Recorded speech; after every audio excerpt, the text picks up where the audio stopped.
प्यारे साथियों नमस्कार। शिक्षा प्लेटफॉर्म के ऑनलाइन यूट्यूब चैनल पर मैं सुरेश कुमार एक बार फिर आप सभी का स्वागत करता हूं। साथियों, ये हमारा प्राचीन इतिहास और संस्कृति ये जीएस चैप्टर से आने वाला एक टॉपिक है। इसमें हम लोग जो पिछले ईयर में पूछे गए अब तक के सभी प्रश्नों को देखने वाले हैं। यूपी पुलिस कांस्टेबल और एसआई इन सभी में जो क्वेश्चन अब तक पूछे गए हैं, इसके पहले उन सभी का प्रीवियस ईयर का हम लोग सॉल्व कर रहे हैं। इस कड़ी में हमारा ये नेक्स्ट चैप्टर होगा। इसमें आज हम लोग शुरू करेंगे प्राचीन इतिहास। प्राचीन इतिहास तो चलिए शुरू करते हैं। इसके पहले हम लोग हिंदी की क्लास देख चुके हैं। हिंदी की क्लास में हमारा कई चैप्टर हो चुका है। जो लोग नहीं देखे हैं वे चैनल पे जाके देख सकते हैं। और इस तरह की वीडियो पाने के लिए चैनल को सब्सक्राइब जरूर करें। तो चलिए प्रीवियस ईयर का पहला क्वेश्चन हम लोग देखते हैं। प्रश्न कह रहा है कि भीतरी स्तंभ शिलालेख गुप्त साम्राज्य के शासनकाल के समय की है। भीतरी स्तंभ का शिलालेख किससे संबंधित है? तो गुप्त साम्राज्य से संबंधित है। ये कह रहा है कि यह शासनकाल के समय जो शासक था, यह भीतरी स्तंभ शिलालेख जब बना था, यह किस शासनकाल के समय का है, वही हमसे पूछ रहा है। तो देखिए इसमें ऑप्शन है समुद्रगुप्त, चंद्रगुप्त, कुमारगुप्त, स्कंदगुप्त। तो इसका सही उत्तर हो जाएगा हमारा ऑप्शन बी, स्कंदगुप्त। ठीक है, स्कंदगुप्त हमारा बिल्कुल सही उत्तर हो जाएगा। देखिए किस प्रकार से संबंधित है उसको भी देख लेते हैं। हमें क्वेश्चन करना है, क्वेश्चन का आंसर भी करना है, उसके बाद इसकी विस्तृत व्याख्या भी कर लेनी है, ताकि इससे संबंधित अगर कोई दूसरा पूछता है तो भी हमें इसकी जानकारी होनी चाहिए। तो देखिए भीतरी स्तंभ का शिलालेख गुप्त साम्राज्य के शासनकाल की है। ये तो प्रश्न में भी कहा है। जो शासक स्कंदगुप्त से संबंधित है, यही पूछ रहा था हमसे, तो यह स्कंदगुप्त से संबंधित है। अब देखिए इस स्तंभ का निर्माण स्कंदगुप्त ने कराया था। स्तंभ के शीर्ष पर भगवान विष्णु की मूर्ति। अगली बार पूछ सकता है कि स्तंभ के शीर्ष पर किसकी मूर्ति लगी हुई है? तो भगवान विष्णु की मूर्ति लगी हुई है। नेक्स्ट है कि इस पर संस्कृत में एक विस्तृत अभिलेख अंकित है। ये भी पूछ सकता है कि स्तंभगुप्त में स्कंदगुप्त ने संस्कृत में अभिलेख किसमें करवाया था, तो भी हम इसको बता सकते हैं। ठीक है, भीतरी स्तंभ शिलालेख में है, भीतरी स्तंभ लेख में है। इसके बाद बात करें तो अभिलेख स्कंदगुप्त के वंशावली, पुष्यमित्र तथा हूणों से हुए युद्ध का विवरण मिलता है। इसमें जो संस्कृत में अंकित कराया है उसमें इस प्रकार की व्यवस्थाएं लिखी हुई हैं। ठीक है, बात करें नेक्स्ट क्वेश्चन की, कालिदास के मालविकाग्नि मित्रम। कालिदास की एक रचना है मालविकाग्नि मित्रम। कहा इसका नायक अग्निमित्र, जो अग्निमित्र था उसका पुत्र कौन था, ये पूछ रहा है।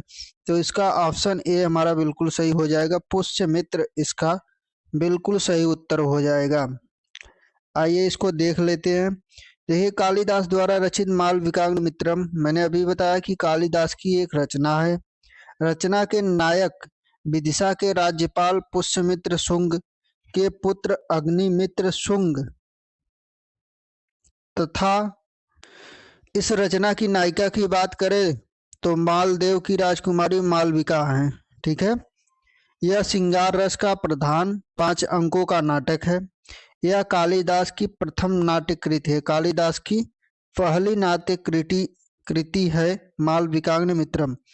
यह नाटक राजमहल में चलने वाले प्रणय षड्यंत्रों का उन्मूलक है तथा इसमें नाट्य क्रिया का समग्र सूत्र विदूषक के हाथों में समर्पित है। ठीक है, बात करें नेक्स्ट क्वेश्चन की, तो निम्नलिखित में से किस व्यक्ति को हिंदू दर्शन सांख्य पद्धति के अगर संस्थापक पूछ ले तो सांख्य पद्धति के किसको कहा जाता है? कपिल मुनि को कहा जाता है। तो ऑप्शन डी हमारा बिल्कुल सही हो जाएगा, कपिल मुनि को सांख्य पद्धति का संस्थापक कहा जाता है।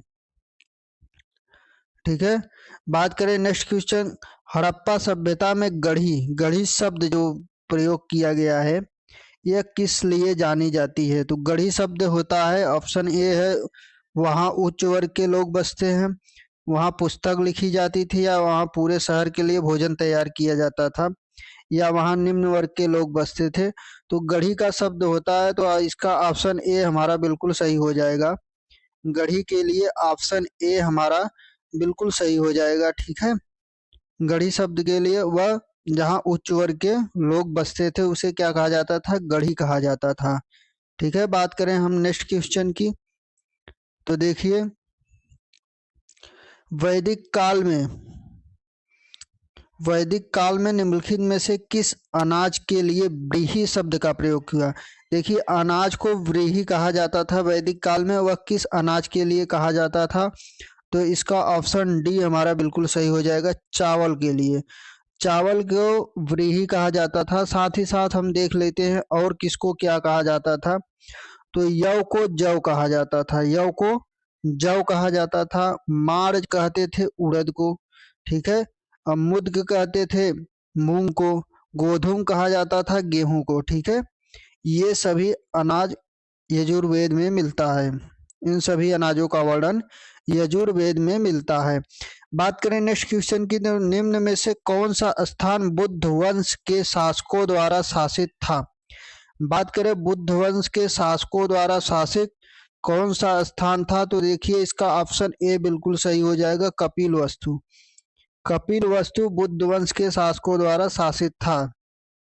देखिए किस प्रकार से था, तो बौद्ध धर्म के प्रवर्तक गौतम बुद्ध का जन्म अगर पूछ ले तो 563 ईसा पूर्व में कपिल वस्तु के लुम्बिनी नामक स्थान में हुआ था, सभी को पता है। इनके पिता शुद्धोधन शाक्य गढ़ के मुखिया थे। ये पूछता है किस गढ़ के, तो शाक्य गढ़ के। और इनकी माता महामाया कोली वंशी थी। किस वंश की थी? तो कोली वंशी की थी। इनका लालन पालन किसने किया था? तो प्रजापति गौतमी ने किया था, ठीक है। प्रजापति गौतमी ने किया था। इनकी विवाह की उम्र पूछ रहा है, तो 16 वर्ष की अवस्था में शाक्य वंश की कन्या यशोधरा से हुआ था, ठीक है। इनका एक पुत्र राहुल था। बात करें नेक्स्ट क्वेश्चन, सोम ऋग्वेद के युग के नर देवता। सोम ऋग्वेद के युग के नर देवता किससे संबंधित थे, ठीक है। तो ये बात कर रहा है, तो ये सोम जो थे ये पौधों से संबंधित थे। ऑप्शन ए हमारा बिल्कुल सही हो जाएगा, पौधों से संबंधित थे। बात करें तो देखिए ऋग्वैदिक लोग प्राकृतिक शक्तियों का मानवीकरण कर उसकी पूजा करते थे। प्रारंभ में आर्यों के मुख्य प्रमुख देवता वरुण थे, लेकिन ऋग्वेद के रचना काल तक इंद्र सर्वप्रथम देवता हो गए थे। ऋग्वेद में 33 देवताओं का उल्लेख है। कितने देवताओं का? 33 देवताओं का उल्लेख है। सबसे पुराना वेद हमारा ऋग्वेद है। इस काल में इंद्र को युद्ध का देवता, याद रखिए, इंद्र को युद्ध का देवता तथा वर्षा का देवता माना जाता था। सोम को वनस्पति का देवता, उषा को प्रगति एवं उत्थान का देवता, अश्वनी को विपत्ति हरण देवता, ठीक है। बात करें पूषण को तो पशु देवता, मारुत को आंधी तूफान का देवता, विष्णु को विश्व संरक्षण और पालनकर्ता का देवता कहा जाता था। विष्णु को विश्व संरक्षण और पालन का देवता कहा जाता था। और धव पूछ ले, धव को आकाश का देवता, सबसे प्राचीन यही है, धव आकाश का देवता, ठीक है। बात करें रुद्र को, तो रुद्र को संहारक देवता के रूप में जाना जाता था। इसमें से कोई भी क्वेश्चन पूछ सकता है, तो हमें पता होना चाहिए, ठीक है। बात करें नेक्स्ट क्वेश्चन की, तो अनिलवाड़ किस वंश की राजधानी थी? अनिलवाड़ अगर पूछ ले किस वंश की राजधानी थी, तो आइए देखते हैं इन सभी को। इसकी बात करें तो ये हमारा ऑप्शन डी बिल्कुल सही हो जाएगा, सोलंकी राजवंश की, ठीक है। बात करें देखिए राष्ट्रकूट की राजधानी मान्यखेत थी, मित्राका की राजधानी वल्लभी थी, पाल की राजधानी मुंगेर थी और सोलंकी की राजधानी अहिलवाड़ थी। नेक्स्ट क्वेश्चन हमारा, कान्यकुब्ज किस भारतीय शहर का प्राचीन नाम है? कान्यकुब्ज पूछ ले तो ऑप्शन सी हमारा कन्नौज का प्राचीन नाम कान्यकुब्ज था, ठीक है। बात करें नेक्स्ट क्वेश्चन की, तो किस वास्तुकार ने राजा बिंबिसार के महल को बनवाया था? बात कर रहा है राजा बिंबिसार के महल को किसने बनवाया था? तो देखिए राजा बिंबिसार के महल को ऑप्शन डी हमारा बिल्कुल सही हो जाएगा, महागोविंद ने बनवाया था। ठीक है, इसने महागोविंद ने बनवाया था। बात करें नेक्स्ट की, प्राचीन समुद्री बंदरगाह मुजरिस, मुजरिस किस राज्य में वर्तमान में स्थित था? मुजरिस, मुजरिस देखिए ऑप्शन ए हमारा बिल्कुल सही हो जाएगा, केरल राज्य की एक तट पर था मुजरिस। ठीक है, बात करें नेक्स्ट क्वेश्चन की, तो हमारा अगला क्वेश्चन हो जाएगा कि एक पौराणिक कथा के अनुसार, यूपी कांस्टेबल में ये क्वेश्चन पूछा गया है, मैं आपको दिखा दूं। देखिए यूपी कांस्टेबल में ये क्वेश्चन पूछा गया था। प्रश्न क्या कह रहा है कि एक पौराणिक कथा के अनुसार किस देवता ने दशाश्वमेध घाट पर किए जाने वाले दशाश्वमेध यज्ञ में 10 घोड़ों की बलि दी थी? ठीक है, तो इसका सही उत्तर हो जाएगा भगवान ब्रह्मा ने, ऑप्शन बी हमारा बिल्कुल सही हो जाएगा। इसलिए ये काशी में स्थित है। ठीक है, वाराणसी काशी में गंगा के घाट पर 4 किलोमीटर में 84 घाटों में से एक है। ठीक है, वहां पे टोटल 84 घाट हैं। दशाश्वमेध घाट का शाब्दिक अर्थ होता है 10 घोड़ों का बलिदान, इसलिए इसका नाम पड़ा है दशाश्वमेध घाट। ठीक है, ऐसी मान्यता है कि यहाँ पे डुबकी लगाने से 10 घोड़ों के बराबर की पुण्य प्राप्ति होती है। ठीक है, बात करें हमारे अगले क्वेश्चन की, तो इस कड़ी में हमारा नेक्स्ट क्वेश्चन होने वाला है, मौर्य राजवंश की स्थापना मगध में हुई थी। मौर्य राजवंश की स्थापना मगध में हुई थी। वर्तमान में मगध को किस नाम से जाना जाता है? वर्तमान में मगध को किस नाम से जाना जाता है? तो मगध कहाँ पड़ता है? बिहार में पड़ता है, आप सभी को पता है। पटना और गया के मिश्रित को मगध कहा जाता है। पटना तथा गया जिले को मगध महाजनपद के हिस्से थे, इसी नाम से जाना जाता है। वर्तमान में पटना और गया में लगभग फैला हुआ है। ठीक है, बात करें नेक्स्ट क्वेश्चन की, तो यह भी यूपी कांस्टेबल का ही है। प्रश्न कह रहा है कि हिंदू पौराणिक कथाओं के अनुसार महाकाव्य रामायण में भगवान श्री राम अयोध्या के शासक थे। जो राजधानी थी, कहाँ की राजधानी थी ये पूछ रहा है हमसे, तो ऑप्शन डी इसका बिल्कुल सही हो जाएगा, कौशल राजधानी थी अयोध्या की। ठीक है, कौशल राजधानी थी। बात करें नेक्स्ट क्वेश्चन, चंद्रगुप्त के पुत्र का नाम बताएं जिन्होंने 298 से 272 ईसा पूर्व के बीच शासन किया था, संपूर्ण भारत में साम्राज्य को बढ़ाया था। तो ऑप्शन सी हो जाएगा, चंद्रगुप्त के बिंदुसार। ठीक है, बिंदुसार ने शासन किया था। नेक्स्ट क्वेश्चन, वैदिक सभ्यता किस नदी के तट पर विकसित हुई? तो वैदिक सभ्यता की बात करें तो ऑप्शन डी, कावे सरस्वती नदी पर विकसित हुई थी वैदिक सभ्यता। ठीक है, अगला है, भारत में पहले कवि के रूप में किसे श्रद्धेय माना जाता है? पहले कवि के रूप में बात की जाए तो पहले कवि के रूप में किसे श्रद्धेय माना जाता है? तो देखिए इसका ऑप्शन डी हमारा बिल्कुल सही हो जाएगा, वाल्मीकि को माना जाता है। किसे? वाल्मीकि को। ठीक है, बात करें नेक्स्ट क्वेश्चन की, तो हमारा अगला क्वेश्चन हो जाएगा, गच्छा नामक संगठन निम्नलिखित में से किस धर्म से संबंधित है? गच्छा नामक संगठन की बात करें तो गच्छा जैन धर्म से संबंधित है। किससे? जैन धर्म से संबंधित है। कैसे है देख ली, गच्छा नामक संगठन जैन धर्म से संबंधित है। गाच्छा जिसे वैकल्पिक रूप से गच्छ कहा जाता है। जैन धर्म के मूर्ति पूजक श्वेतांबर संप्रदाय की पूजा करते हुए भिक्षुओं के समूह व उनके अनुयायी जो विख्यात मठ के शिक्षकों से वंभ की दावा करते हैं, एक अनुयायी होने के साथ साथ मठ भी हैं। ठीक है, इस शब्द का प्रयोग दिगंबर संप्रदाय में भी किया जाता है। जैनों द्वारा 84 गच्छों की संख्या अभी भी बोली जाती है। गच्छ का शाब्दिक अर्थ होता है जो एक साथ यात्रा करते हैं। गच्छ का शाब्दिक अर्थ क्या होता है? जो एक साथ यात्रा करते हैं, जैन धर्म से संबंधित है। बात करें नेक्स्ट, तीसरी बौद्ध परिषद किस शहर में आयोजित की गई थी? तीसरी बौद्ध परिषद किस शहर में आयोजित की गई थी? तो देखिए तीसरी पाटलिपुत्र में हुई थी। ठीक है, तीसरी कहाँ हुई थी? पाटलिपुत्र में। बात करें नेक्स्ट की, तो देखिए हमारा, देखिए इसमें जो चौथा था वह कुंडलवल कश्मीर में हुआ था। बात करें सम्राट अशोक के शासन में तृतीय बौद्ध परिषद का आयोजन 251 ईसा पूर्व पाटलिपुत्र शहर में हुआ था। ठीक है, जिसकी अध्यक्षता मोगलीपुत्र तिस्स ने की थी। प्रथम बौद्ध परिषद का आयोजन अजातशत्रु के शासनकाल में 483 ईसा पूर्व राजगृह में हुआ था, जिसकी अध्यक्षता महाकश्यप ने की थी। कुल 4 बौद्ध संगीतियां हुई थी। आखिरी संगीति का आयोजन कश्मीर में कुंडलवन कनिष्क के शासनकाल में हुई थी, ये अभी हमने बताया। बात करें नेक्स्ट क्वेश्चन की, तो मौर्य राजवंश के अंतिम शासक, मौर्य राजवंश के अंतिम शासक की बात करें तो कौन था? तो मौर्य राजवंश का अंतिम शासक बृहद्रथ था। कौन था? बृहद्रथ। बात करें हमारे नेक्स्ट क्वेश्चन की, तो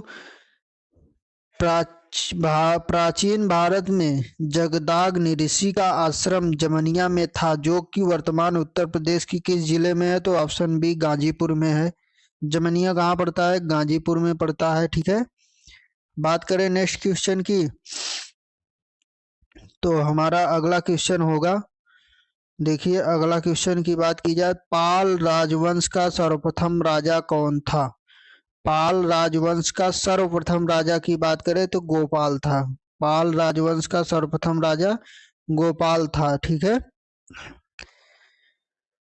पाल राजवंश की स्थापना गोपाल ने की थी। इसकी राजधानी मुंगेर थी। पाल वंश की राजधानी मुंगेर थी। वंश का सबसे महान शासक की बात की जाए तो धर्मपाल था, जिसने विक्रमशिला विश्वविद्यालय की स्थापना, अगर विक्रमशिला विश्वविद्यालय की स्थापना की बात करें तो धर्मपाल ने की थी। ठीक है, बात करें नेक्स्ट क्वेश्चन की, तो किसने मगध की राजधानी राजगृह से पाटलिपुत्र स्थानांतरित की थी? किसने की थी? तो ऑप्शन डी अजातशत्रु ने किया था। ठीक है, अजातशत्रु ने मगध की राजधानी राजगृह से पाटलिपुत्र स्थानांतरित किया था। ठीक है, देखिए अजातशत्रु ने गंगा एवं सोन नदियों के संगम पर स्थित पाटलग्राम के रणनीतिक महत्व के कारण उसके किले की बंदी की। कालांतर में उसके पुत्र उदयन ने पाटलिपुत्र को मगध साम्राज्य की राजधानी बनाया। ठीक है, बात करें नेक्स्ट क्वेश्चन की, तो वह इतालवी यात्री जिसने विजयनगर साम्राज्य का अत्यंत प्रशंसात्मक विस्तृत वर्णन किया है, उसका हमें नाम बताना है। ठीक है, तो option B Niccolo Conti. Niccolo Conti जो था उसने विजयनगर साम्राज्य का अत्यंत प्रशंसात्मक विस्तृत वर्णन किया था। ठीक है, बात करें नेक्स्ट क्वेश्चन, हर्षवर्धन की राजधानी कहाँ थी? हर्षवर्धन की राजधानी कहाँ थी? तो कन्नौज। हर्षवर्धन की राजधानी कहाँ थी? कन्नौज थी। तो इस प्रकार से देखिए लास्ट क्वेश्चन हमारा इस सेशन का, बुद्ध ने अपना पहला उपदेश कहाँ दिया था? बुद्ध ने अपना पहला उपदेश कहाँ दिया था? तो बुद्ध ने अपना पहला उपदेश कहाँ दिया था? इसका ऑप्शन क्या सही हो जाएगा? बोध गया, कुशीनगर, लुम्बिनी या फिर सारनाथ? बताइए क्या होगा सही उत्तर? तो देखिए इसका उत्तर सही हो जाएगा ऑप्शन ए सारनाथ। बुद्ध ने अपना पहला उपदेश कहाँ दिया था? सारनाथ में दिया था। ऑप्शन ए हमारा बिल्कुल सही है।